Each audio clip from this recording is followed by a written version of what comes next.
जब ईमानदारी से जियोगे तो सीना चौड़ा करके जियोगे, जब ईमानदारी से जियोगे तो डर के नहीं जियोगे कि कोई बंदा मेरे को क्या बोल देगा। बाइबल कहती है the righteous are bold as lions, जो धर्मी हैं वो शेर की तरह बोल्ड हैं, हियाव है उनमें।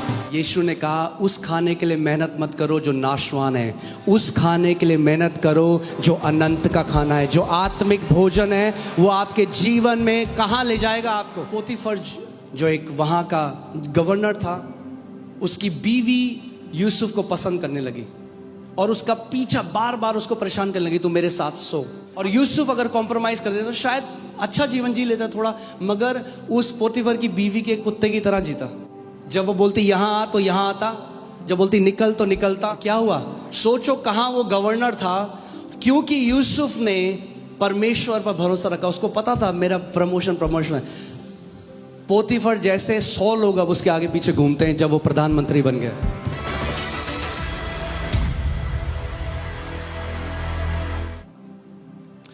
हम भले काम करने में साहस न छोड़ें, क्योंकि यदि हम ढीले ना हों तो ठीक समय पर कटनी काटेंगे। कुछ लोग क्या करते हैं, वो शुरुआत तो करते हैं, वो एक्साइटेड होते हैं, मगर कुछ समय बाद प्रॉब्लम क्या है कि बहुत सारे लोग डिसिप्लिन से नहीं, बहुत सारे लोग मोटिवेशन से जीते हैं, यानी प्रेरणा से। प्रेरणा, हालेलुया।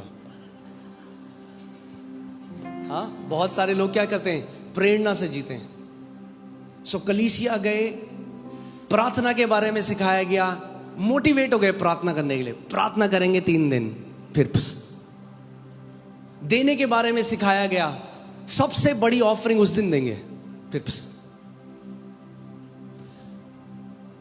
अगर मोटिवेशन, अगर आप केवल प्रेरणा के द्वारा जीवन जियोगे तो आपका जीवन ऐसा होगा, ऐसे।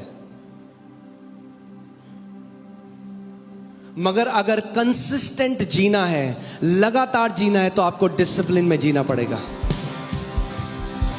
कितने लोग मेरी बात को समझ रहे हैं? इससे पहले मैं आपको 3 डिसिप्लिन, स्पिरिचुअल डिसिप्लिन की तरफ ले जाऊं। मैं आपको बताना चाहता हूं कि डिसिप्लिन क्या होता है, कितना जरूरी है, बाइबल कितना इसके बारे में बात करती है। दुनिया ने इसको सीख लिया, इसीलिए बड़े सीईओज और बड़े लोग बन गए, और मसीह लोग नहीं। हमारे ऊपर एक्सीलेंस का आत्मा है। हाँ, क्यों ऐसा है कि अगर मसीह लोग हैं तो हम सोचते हैं हम स्लॉपी काम करेंगे और प्रार्थना करेंगे और प्रभु बोलेंगे प्रभु आशीष दे, मेरे बच्चे ने पूरे साल पढ़ा नहीं, परमेश्वर हाथ लगवा के आ जा, तेरे 90% आ जाए। हम प्रार्थना को जादू की तरह सोचते हैं, रेदर देन प्रार्थना में आपको अनुग्रह मांगना है कि परमेश्वर मुझे अनुग्रह दे ताकि मैं एक अनुशासन का जीवन जी सकूं। पौलुस कहता है, पौलुस प्रेरित जिसने अनुग्रह का सुसमाचार दिया, वो कहता है मैंने सारे प्रेरितों से बढ़कर मेहनत करी है। वो कहता है फिर भी ये मेहनत मैंने नहीं करी, उस अनुग्रह ने मुझसे कराई जो मेरे ऊपर हुआ है। वो अनुग्रह आपसे मेहनत कराएगा, वो अनुग्रह आपसे बलिदान का जीवन जीने पे विवश करेगा, वो अनुग्रह आपके को मदद करेगा कि आप एक अनुशासन का जीवन जी सको, जो आप नहीं कर सकते। अगर आप प्रार्थना में अनुग्रह मांगोगे, अनुग्रह आपके द्वारा करेगा। आमेन। दैट्स व्हाई हमारे लिए ग्रेस है, परमेश्वर ने दे रखा। जो आप नहीं कर सकते, वो मसीह जो आपके अंदर है वो आपसे करवा सकता है, मगर करना आपको ही पड़ेगा। इसीलिए होली स्पिरिट सहायक है, सब्स्टिट्यूट नहीं है। क्या है? सहायता करने वाला है। करेगा कौन? सहायता आपकी करेगा। कई मम्मियां क्या करती हैं कि बच्चे, उनको स्कूल में बहुत अच्छे मार्क्स मिल जाएं, पूरा प्रोजेक्ट मम्मी कर देती है बच्चे का, और बच्चा खुश होकर आता है, मुझे मम्मी बेस्ट प्राइज मिला। आप गलत कर रहे हो उस बच्चे के साथ, मदद नहीं कर रहे आप, उसकी डिस सर्विस कर रहे हो, क्योंकि आप उसके अंदर ये डाल रहे हो जिंदगी भर तेरा कोई ना कोई और काम कर देगा।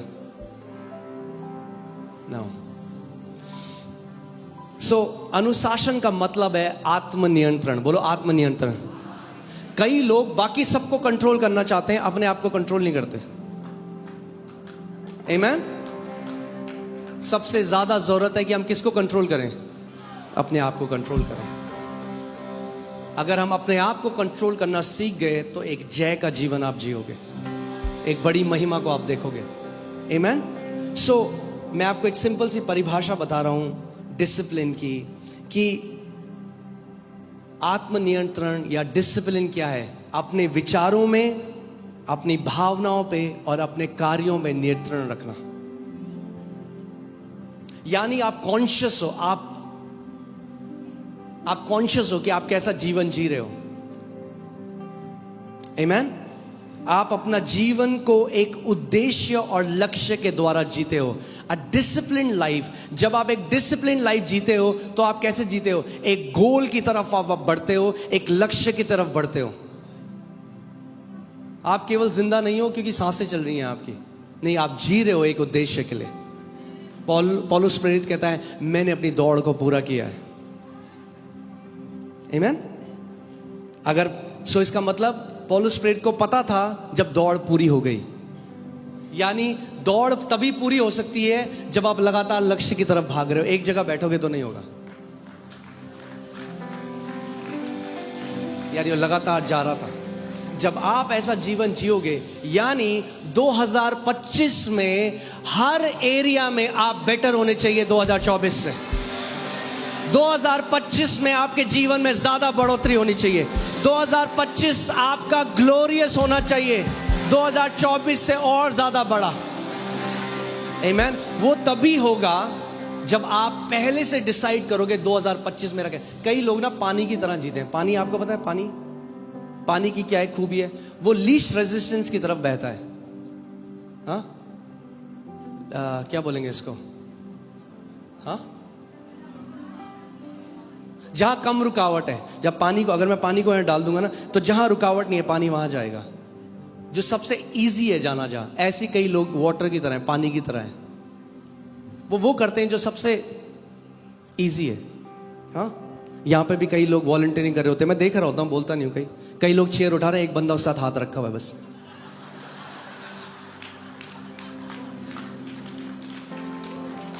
अरे भैया, किसको बेवकूफ बना रहे हो? वो परमेश्वर देख रहा है ना, कौन दिल से कर रहा है और कौन फेक कर रहा है।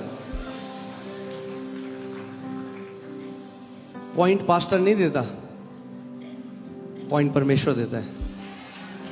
हाँ, पुरस्कार परमेश्वर से आता है। आमीन। एक और चीज लिख लीजिए इसको। अनुशासन का मतलब है, ये थोड़ा शुद्ध हिंदी है। हाँ? मैंने आपके लिए शुद्ध हिंदी निकाली है, एकदम शुद्ध। अनुशासन का मतलब है तात्कालिक सुख को त्याग कर दीर्घकालिक लाभ के लिए कार्य करना।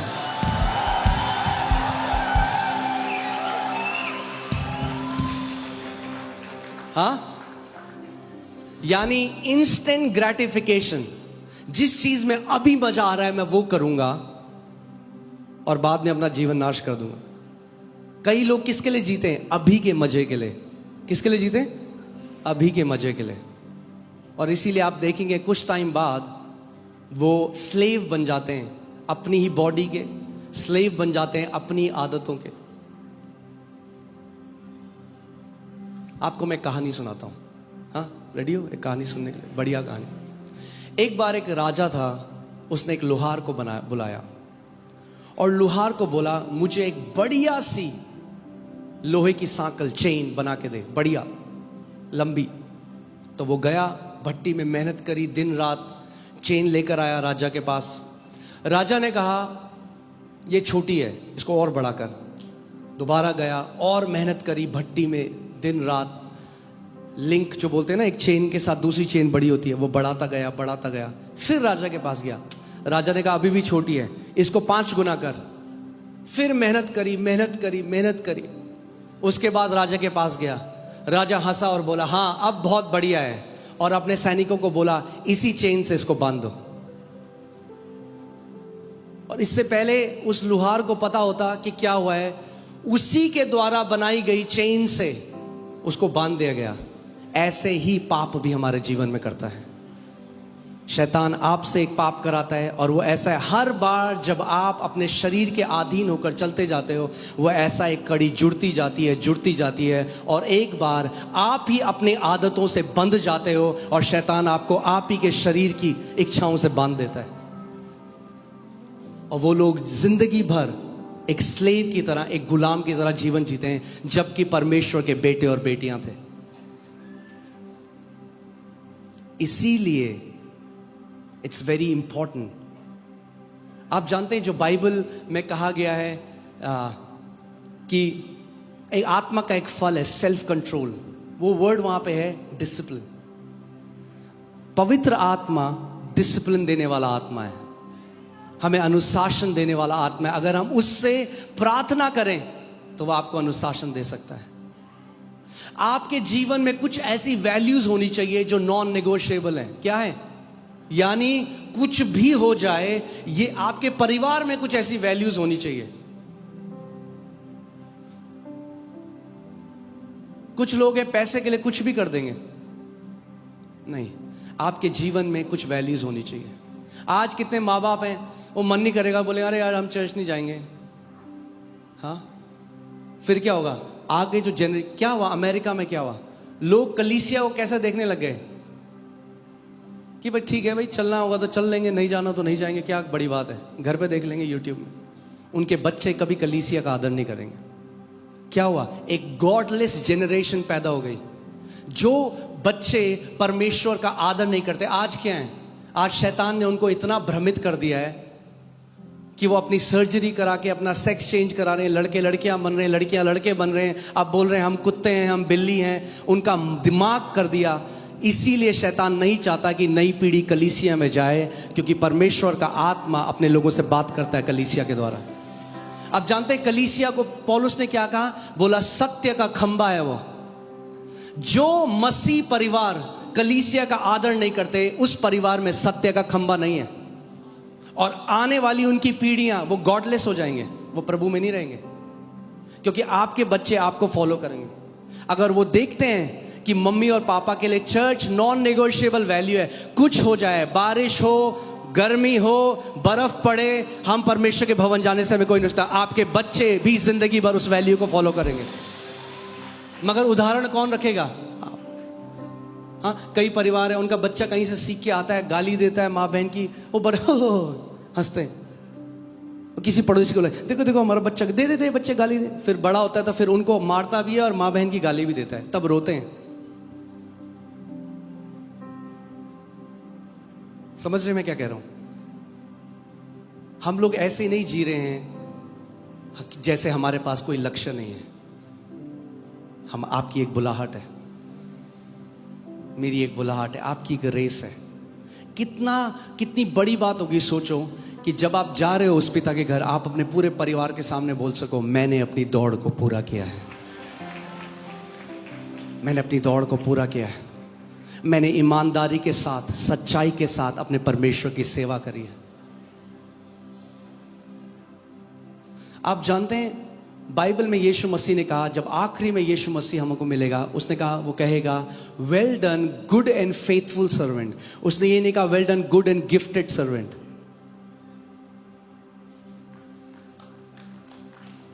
Good and faithful servant. Faithful, वफादार, विश्वास योग्य। हमें सोचना है, क्या हम विश्वास योग्य हैं? क्या लोग आपकी बातों पे भरोसा कर सकते हैं कि आपने अगर कुछ कहा है तो आप खड़े हो अपने वचनों के पीछे?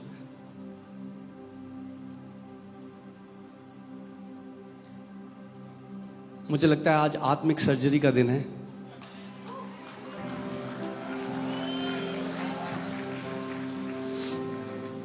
आमीन। मैं आपके लिए वो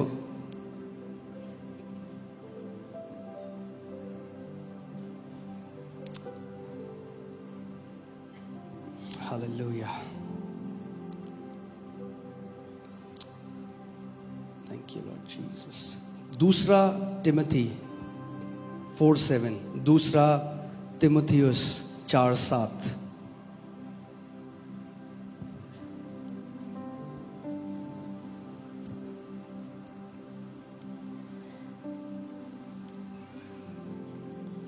क्या कह रहा है परमेश्वर का वचन? मैं अच्छी कुश्ती लड़ चुका हूं। आमीन। मैं अच्छी, आप जानते हैं कुश्ती एक ऐसा स्पोर्ट, एक ऐसा खेल है जिसमें आपकी बॉडी की हर एक मसल यूज होती है। केवल एक ऐसा खेल है जिसमें आप आधे हृदय से, कोई कुश्ती आधे हृदय से नहीं कर सकता। आप बैटिंग आधे हृदय से कर सकते हो, आप बैडमिंटन आधे हृदय से खेल सकते हो, आप शूटिंग आधे हृदय कर सकते हो, आप कुश्ती आधे हृदय से नहीं कर सकते। आपको पटक देगा दूसरा बंदा। अगर कुश्ती करनी है, you are either fully in और फुली आउट, या तो पूरे हो अंदर या तो बाहर हो, डिस्क्वालीफाई हो जाओगे। और पौलुस कह रहा है मैंने क्या की है? मैंने एक अच्छी कुश्ती लड़ी है। आमीन। मैंने अच्छी कुश्ती लड़ चुका हूं, मैंने अपनी दौड़ पूरी कर ली है। मेरी ये प्रार्थना है अपने लिए, अपने परिवार के लिए और अपने इस पूरे आत्मिक परिवार के लिए कि हर कोई व्यक्ति यहां पर ये कह सके अंत में कि मैंने अपनी दौड़ पूरी कर ली है प्रभु यीशु मसीह के अनुग्रह से। आमीन। आगे देखो क्या लिखा है, मैंने विश्वास की रखवाली की है। आपको कब रखवाली की जरूरत पड़ती है किसी चीज की? जब कोई इसे चोरी करना चाहता है। इसीलिए जब लोग कैजुअल हो जाते हैं, क्या हो जाते हैं? जब वो इसीलिए मैं कहता हूं, कितने ऐसे लोग हैं जो प्रभु में आए, पैशनेट थे, प्रभु से प्यार करते थे, वो कहीं भी चले जाएंगे मीटिंग के लिए। कुछ समय बाद क्या होता है?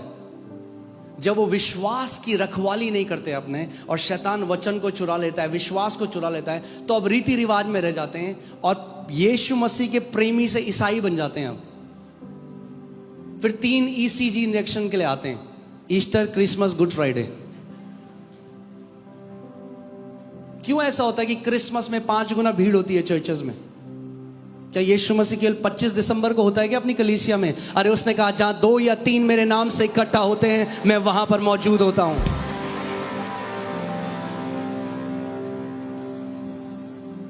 आमीन। अपने हाथों को उठाओ, एक प्रार्थना करो, बोलो प्रभु मुझे अनुग्रह दे कि मैं अपनी दौड़ को पूरी कर सकूं। सच्चे मन से उससे बोलो, प्रभु मैं और मेरा परिवार प्रभु अपनी दौड़ को पूरी कर सके। हालेलुया। आमीन। और मैं आपको बता रहा हूं, मुश्किल होगा मगर आप बिना सहायक के नहीं हो। मुश्किल होगा मगर आप बिना अनुग्रह के नहीं हो। अगर पौलुस ने अनुग्रह के द्वारा किया तो आप और मैं भी अनुग्रह के द्वारा अपनी रेस को, अपनी दौड़ को पूरा कर सकते हैं। आमीन। हालेलुया। आज मैं चाहता हूं कि जब आप घर जाओ इस वचन को सुनना दोबारा और खुद डिसाइड करना। अब कई लोग हैं उनका लक्ष्य उनकी नौकरी था। आप जानते हैं कितने ऐसे लोग हैं जब रिटायर हो जाते हैं तो जल्दी मर जाते हैं क्योंकि उनके जीने के लिए कोई मकसद नहीं बचता। आपका जो लक्ष्य है वो आपको जिंदा रखता है, थ्राइविंग रखता है। कितने ऐसे लोग हैं जब नौकरी करते थे बहुत अच्छे थे, जैसे रिटायर होते हैं बिल्कुल ढल जाते हैं। क्यों? क्योंकि अब उन्हें लगता है अब मैं क्या करूं, मेरे जीवन में कोई काम ही नहीं रह गया। नहीं नहीं नहीं नहीं, आपका लक्ष्य आपकी नौकरी नहीं है। आपका लक्ष्य उस परमेश्वर की महिमा करना है जिसने आपको अपने लहू से धोया, अपनी आत्मा से आपको अलग किया, आपको बेटा और बेटी होने का अधिकार दिया है। चाहे आप 80 साल के हो। मूसा को परमेश्वर ने तब बुलाया जो 80 था। ये मत सोचो कि मैं तो बहुत बाद में प्रभु में आया, मेरा क्या होगा। आप अगर चाहो तो आप 5 साल में वो कर सकते हो जो कई मसीहों ने 30 साल में, 40 साल में नहीं किया। आमीन। मैं अच्छी कुश्ती लड़ चुका हूं। हालेलुया। मैंने अपनी दौड़ पूरी कर ली है। मैंने विश्वास की रखवाली करी है। मैं आप सबको बोल रहा हूं, अपने लिए बोल रहा हूं, आप सबको बोल रहा हूं। हमारे बच्चे हमें देख रहे हैं, हमें उनके लिए एक उदाहरण बनना है।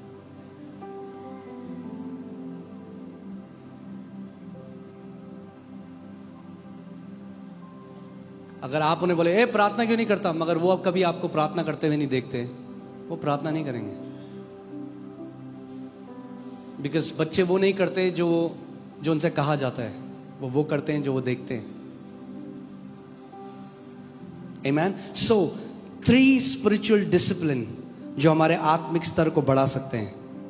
आमीन।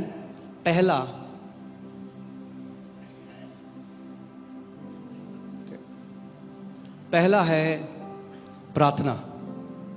क्या है? प्रार्थना। ये कोई ईसाई रीति रिवाज नहीं है। प्रार्थना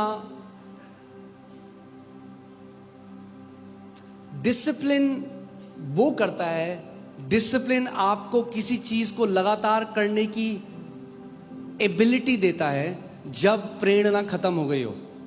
लेट मी से this way, discipline is required when motivation isn't there.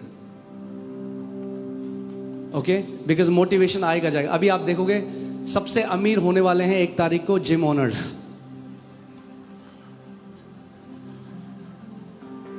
हाँ, क्योंकि भर भर के लोग जाएंगे और 6 महीने की 1 साल की फीस देंगे उनको, क्योंकि वो मोटिवेट हो जाते हैं। नया साल आने वाला है तो हमें कुछ करना है, तो मोटिवेट होके जाते हैं, पैसा भी देते हैं 6 महीने का, मगर क्योंकि डिसिप्लिन नहीं है कुछ टाइम में छोड़ देते हैं। सो डिसिप्लिन हमें हेल्प करता है, हमारी मदद करता है कंटिन्यू करने में किस चीज को, जब मोटिवेशन खत्म हो गया है। आमीन। सो पहली चीज क्या है?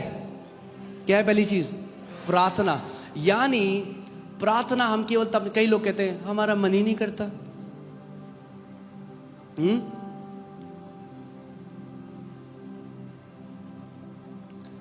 प्रभु यीशु मसीह क्या कह रहे हैं? मत्ती 6 उसका 5 और 6 आयत में हम सुनेंगे। क्या सीख रहे हैं हम कुछ? हाँ, क्या ये वचन आपके लिए है? मेरे लिए तो है।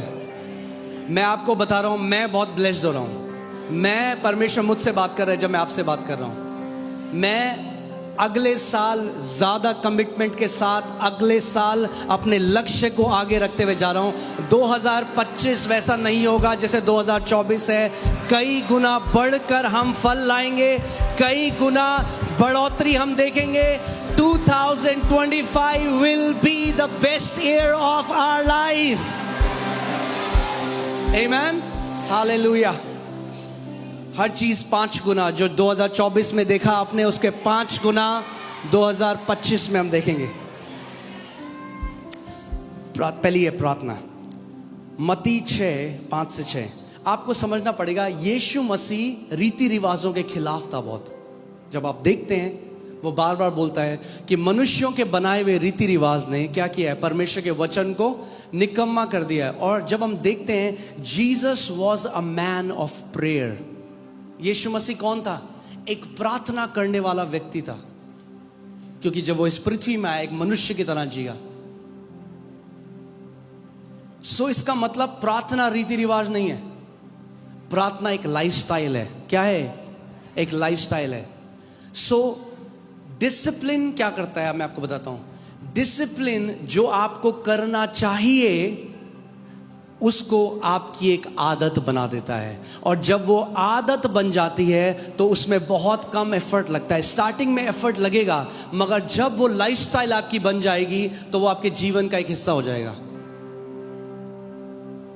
हाँ, सो प्रभु कह रहे हैं जब तू प्रार्थना करे, English Bible says when you pray, not if you pray, when you pray, when you pray, जब तू प्रार्थना करे। यानी प्रभु यीशु मसीह हमसे एक्सपेक्ट करता है कि हमारा जीवन एक प्रार्थना का जीवन होगा। हाँ, आप कोई डॉक्टर के पास जाता है, डॉक्टर कहता है अच्छा जब तुम खाना खाते हो उसके बाद, क्योंकि उसे पता है ये लोग खाना खाते हैं। Doctor doesn't say if you eat food, he says when you eat. तो प्रभु कह रहा है व्हेन यू प्रे, जब तुम प्रार्थना करते हो तो कपटियों के समान ना हो, क्योंकि लोगों को दिखाने के लिए आराधनालयों में और सड़कों के मोड़ों पर खड़े होकर प्रार्थना करना उनको अच्छा लगता है। जो कपटी हैं, जो हिपोक्रिट्स हैं, वो प्रार्थना करने का उनका मोटिवेशन क्या है, उनकी प्रेरणा क्या है? कि वो लोगों को दिखाएं देखो मैं कितना आत्मिक हूं। सो सब लोगों के सामने प्रार्थना करना चाहते हैं। यीशु मसीह अपने लोगों के लिए कह रहा है तुम कपटियों की तरह मत होना। तुम्हारी प्रार्थना करने का जो उद्देश्य है वो किसी को दिखाना ना हो।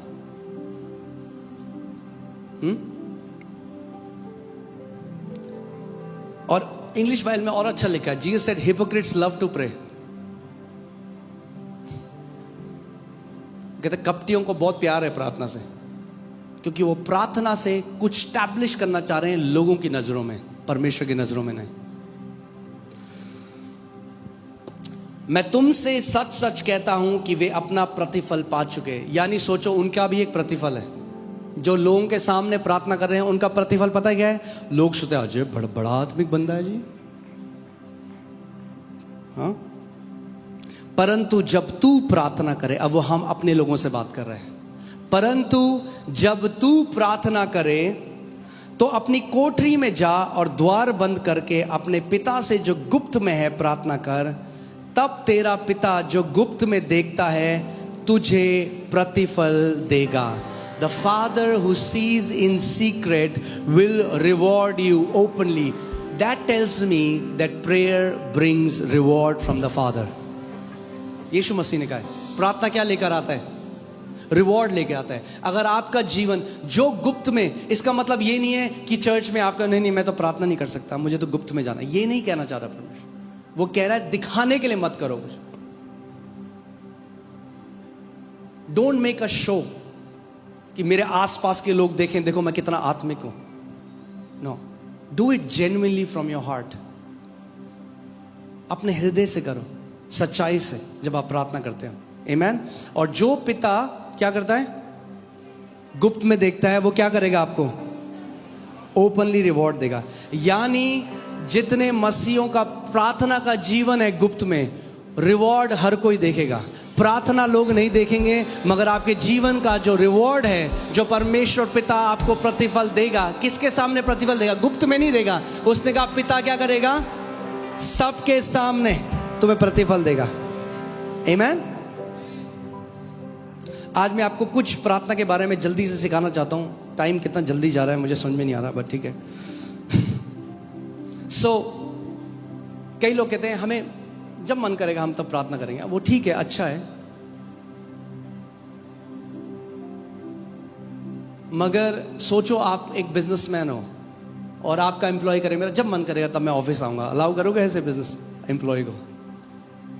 नो। मत्ती 26:40-41 देखो क्या लिखा है। फिर उसने चेलों के पास आकर उन्हें सोते पाया और पतरस से कहा, क्या तुम मेरे साथ एक घड़ी भी ना जाग सके? किसको बोला यीशु मसीह ने? किसको बोला? चेलों को बोला, क्या तुम मेरे साथ एक घड़ी, यानी 1 घंटा, इंग्लिश बाइबल में 1 आवर। इसका मतलब बाइबल हमें बताती है कि अगर आप चेले हो, the minimum Jesus expects from us is 1 hour. आपकी बाइबल में वो कह रहा है, क्या तुम मेरे साथ 1 घंटा भी नहीं प्रार्थना कर सकते? यानी अगर आप चेले हो तो 1 घंटे, अगर 5 मिनट है तो आप चेले नहीं हो, आप केले हो।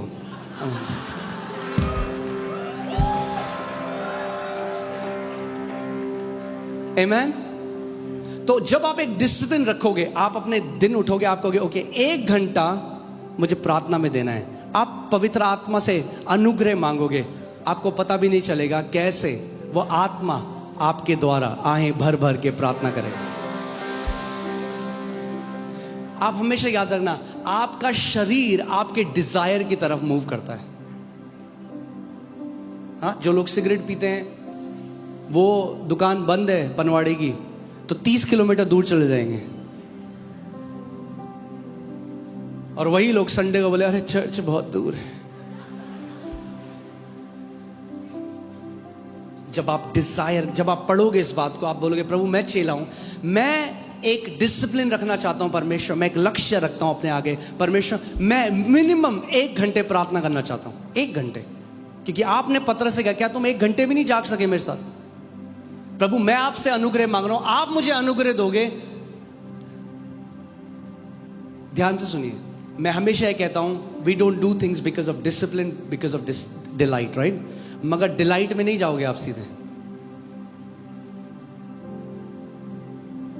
जो सबसे बढ़िया स्विमर बना, वो ये नहीं है पहले दिन कूदा ओलंपिक की तरह स्विमिंग करने लग गया, पहले उसे सीखना पड़ा, मेहनत लगी।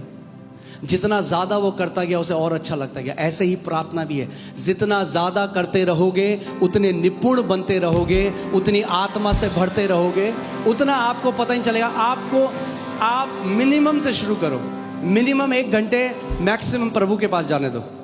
आप मिनिमम आपकी रिस्पॉन्सिबिलिटी है, मैक्सिमम परमेश्वर की रिस्पॉन्सिबिलिटी है। आप बोलो मिनिमम प्रभु मैं डिसाइड कर रहा हूं 1 घंटे, और मैं आपको बता दूं कोई भी यहां पे इतना बिजी नहीं है जो 1 घंटे परमेश्वर को नहीं दे सकता। सही बात है, दे सकते हो 1 घंटे आप। आपको केवल डिजायर रखनी है परमेश्वर के सामने, प्रभु मैं 1 घंटे प्रार्थना करना चाहता हूं, आप मुझे अनुग्रह दोगे इसके लिए हर रोज। तो जब आप सुबह उठोगे आपको पता है इस दिन मुझे 1 घंटे प्रार्थना करनी है परमेश्वर, वरना मैं आपको बता रहा हूं आपका शरीर आपको प्रार्थना करने नहीं देगा। This flesh fights the things of the spirit. अगर हम सच में कहते हैं as he is so are we, then ये केवल थियोलॉजी नहीं है, देन ये केवल बाइबल वर्स बोलना नहीं है। मैं कहता हूं अगर मेरा प्रभु प्रार्थना करने वाला था, मैं अगर उसका चेला हूं, मैं अगर उसका बेटा हूं, मैं भी प्रार्थना करने वाला हूंगा। आपको एक कमिटमेंट करना होगा। सो मेक अ कमिटमेंट, क्योंकि मैं आपको बता रहा हूं अगर आप प्रार्थना का जीवन नहीं बिताओगे, आजकल आप देखो जिंदगी आपके चारों ओर क्या चल रहा है।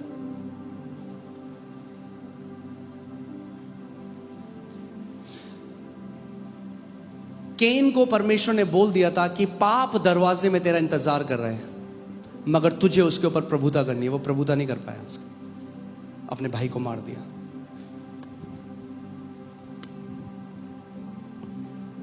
आमीन। इस मिनिस्ट्री में आज तक एक एलिगेशन नहीं आया है, क्योंकि इस मिनिस्ट्री में हमने पहले से कुछ स्पिरिचुअल प्रिंसिपल बना दिए। कोई भी मेल व्यक्ति किसी फीमेल को काउंसलिंग नहीं देता है,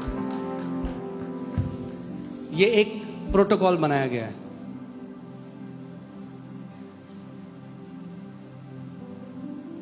आप आज तक अगर हम किसी से बात करते हैं, हम या तो बेटा बोलते हैं या तो बहन बोलते हैं, किसी से कोई फालतू की चैट नहीं है।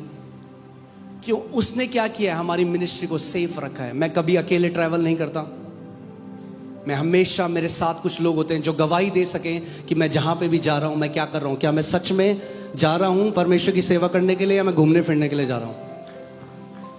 इन चीजों मैं क्या कह रहा हूं, आपको अपने जीवन में कुछ ये वैल्यूज बनानी पड़ेंगी जो आपको बचा के रखेंगी आगे।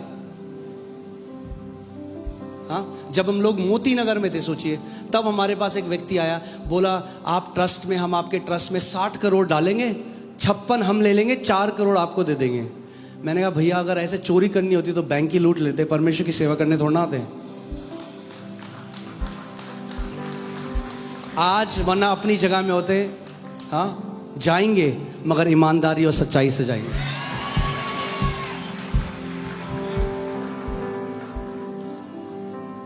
वैल्यू, एक वैल्यू बना दी। इस कलीसिया में हम लोग फॉरेन सपोर्ट से नहीं बनाएंगे। आपको मैं बता नहीं सकता कितनी ऐसी बड़ी मिनिस्ट्रीज हैं जिन्होंने हमें बोला, हमने आपका देखा है। वो कह रहे हमारे पास $10 मिलियन पड़ा हुआ है जो हमें देना है, साल का बजट है। वो पास्टर आए मेरे पास, हमें देना है किसी ना किसी चर्च में, और हम जानते हैं कि आपके चर्च में परमेश्वर क्या कर रहा है, तो आपकी कलीसिया से ज़्यादा अच्छी जगह नहीं है। मैंने कहा बहुत आपका धन्यवाद हो, मगर मैं नहीं ले सकता, क्योंकि जो गवाही इस कलीसिया में परमेश्वर खड़ी कर रहा है वो $10 मिलियन से भी ज़्यादा कीमती है। आज मैं आपको बता रहा हूं, हम एकड़ों ले सकते थे, हम एकड़ों लैंड ले लेते, बहुत बड़ी मिनिस्ट्री अगले दिन हो जाती, मगर नहीं। हल्के हल्के बढ़ेंगे, ईमानदारी से बढ़ेंगे, विश्वास योग्यता से बढ़ेंगे। आमीन, हालेलुया। सो हम लोगों को, आप हमारी लाइफ में स्पिरिचुअल डिसिप्लिन होने बहुत जरूरी है, जो हमें सेफ रखेंगे आगे। आपको नहीं पता, सोचो यूसुफ के बारे में सोचो। यूसुफ एक, जब पोतीफर जो एक वहां का गवर्नर था, उसकी बीवी यूसुफ को पसंद करने लगी और उसका पीछा बार बार उसको परेशान करने लगी, तू मेरे साथ सो। आपको क्या लग रहा है कि यूसुफ के साथ होता है? आप भी उसी दुनिया में रहते हो, और आज तो कई गुना ज्यादा है। आप ऑफिस जाते हो, आप काम पे जाते हो, अगर यूसुफ कॉम्प्रोमाइज कर देते, कितने ऐसे मसीह लोग हैं मैं आपको बता रहा हूं, वो टुकड़ों में कॉम्प्रोमाइज कर देते हैं, जबकि परमेश्वर ने उनके लिए बहुत आयत रखी थी, मगर टुकड़ों में, छोटे से टुकड़ों में। यहूदा इस्करियोती ने, जूडस ने यीशु को 30 चांदी के सिक्कों में बेच दिया। और आप प्रकाशित वाक्य में पढ़ोगे कि स्वर्ग में 12 चेलों के नाम लिखे हैं, सोने से उनका नाम लिखा गया 12 गेट में। क्या खो दिया उसने 30 चांदी के सिक्कों के लिए? कॉम्प्रोमाइज कर दिया। और यूसुफ अगर कॉम्प्रोमाइज कर देता तो शायद अच्छा जीवन जी लेता थोड़ा, मगर उस पोतीफर की बीवी के कुत्ते की तरह जीता। जब वो बोलती यहां आ तो यहां आता, जब बोलती निकल तो निकलता, चुप रहता। बोलती बताऊंगी पोतीफर को, तेरा जब ईमानदारी से जियोगे तो सीना चौड़ा करके जियोगे, जब ईमानदारी से जियोगे तो डर के नहीं जियोगे कि कोई बंदा मेरे को क्या बोल देगा। बाइबल कहती है the righteous are bold as lions, जो धर्मी हैं वो शेर की तरह बोल्ड हैं, हियाव है उनमें। आमीन। जो एक ईमानदार जीवन जीता है वो बिना भय के जीवन जीता है। ईमानदार जी, वरना 4 बार झूठ बोलोगे आप भी भूल जाओगे किसको क्या झूठ बोला है। मैं आपको बता रहा हूं, इंटेग्रिटी से अगर हम चलेंगे, हो सकता है आपको सक्सेस थोड़ा समय बाद मिले, मगर जो मिलेगी वो अंत तक रहेगी।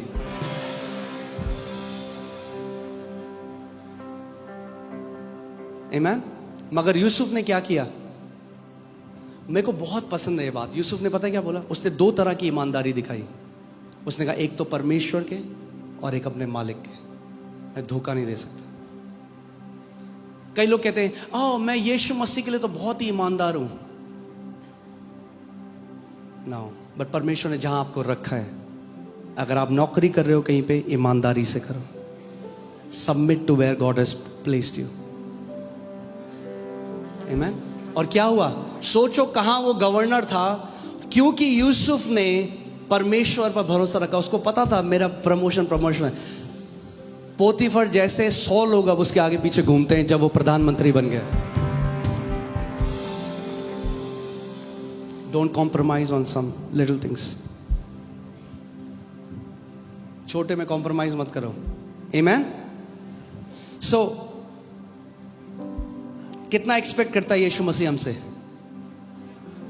चेलों से बोल रहा है क्या तुम 1 घंटे मेरे साथ नहीं? यानी ये एक्सपेक्टेशन है उसकी, तभी तो बोल रहा है।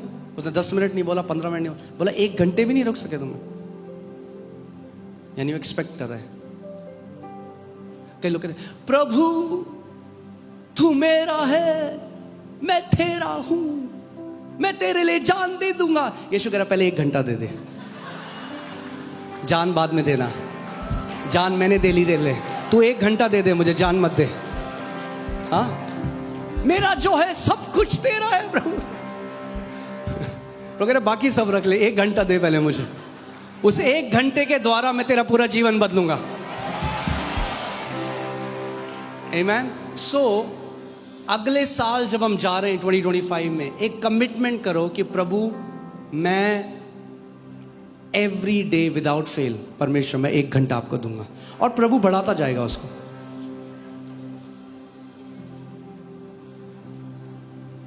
अब सोचो कोई जिम जा रहा है, वो कहे मैं 5 मिनट जिम करूंगा, क्या होगा? कुछ नहीं होगा। मगर जब वो जिम करता है कुछ दिखता नहीं है, पहले महीने, दूसरे, तीसरे महीने से जब रिजल्ट दिखने लग जाते हैं, फिर वो अब डिसिप्लिन से नहीं, फिर वो अब डिलाइट से जाने लग जाता है, क्योंकि रिजल्ट आने लग गए। जब रिजल्ट आने लग जाएंगे ना आपके जीवन में प्रार्थना के, फिर आपको पता लग जाएगा, फिर आप जब प्रार्थना करोगे आपको पता चलेगा कि मेरा जो प्रार्थना का जीवन है वो मेरे जीवन में बहुत सारे रिजल्ट, फलों को लेकर आ रहा है। आमीन। और मैं प्रार्थना भी आपको आज बिब्लिकल, ठीक है अगर थोड़ा लंबा जाएगा तो चलेगा, बस 2-3 घंटे और। आमीन। थोड़ा शरीर को नियंत्रण में लाना है हमें। कई लोग 1:30 बजे बाहर खड़े होते हैं खाने के, खाना दे दो। अरे खा लेना भाई, बाद में कहीं नहीं जा रहे हो आप। 1 मील छोड़कर कोई नहीं मरा आज तक, रिकॉर्डेड है, डॉक्यूमेंटेड है। 1 टाइम का खाना छोड़ के आज तक किसी की मृत्यु नहीं हुई, आपकी भी नहीं होगी यहां पे। आमीन।